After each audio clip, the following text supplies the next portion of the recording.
ఇండియాలో కొత్త కారు కొనాలి అంటే ఖచ్చితంగా డబుల్ ప్రైజ్ పే చేయాలి. ఎందుకో చెప్తా, వీడియో లాస్ట్ వరకు చూడు. మనందరికి ఇష్టమైన మహీంద్రా థార్ నే ఎగ్జాంపుల్ లాగా తీసుకుందాం. దాని ఎక్స్ షోరూమ్ ప్రైస్ వచ్చేసి 11,65,000 రూపీస్. ఇక ఈ ఎక్స్ షోరూమ్ ప్రైస్ మీద 14% CGST అంటే అక్షరాల 1,63,000. దాంతో పాటు ఇంకో 14% SGST, అది కూడా 1,63,000 అయితే పడుతుంది.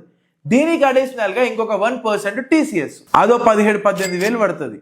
ఇక ఇవి చాలన్నట్టు దీనికి ఇంకొక 20% సెస్ యాడ్ అవుతుంది, అది 2,33,000 చేంజ్ అట్లా పడుతుంది. అయిపోయింది అనుకోకుండా దీనికి అడిషనల్ గా రోడ్ ట్యాక్స్ కూడా కట్టాలి,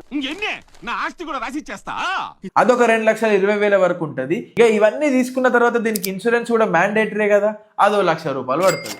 సో ఓవరాల్ గా మీకు కార్ ప్రైస్ వచ్చేసి 20,60,000, అంటే దాదాపు 21,00,000 అయితే మీకు కాస్ట్ పడుతుంది. అంటే డబుల్ ప్రైస్.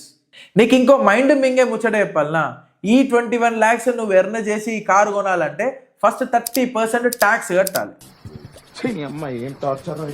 అంటే 11 లక్షల కారుకి 21 లక్షలు ప్లస్ 30% ట్యాక్స్. చారానా కోడికి బారానా మసాలా. ఇక హట్ కాకుండా రీల్ ఎండ్ చేసే ముందు ఇంకో ట్యాక్స్ గురించి కూడా చెప్తా.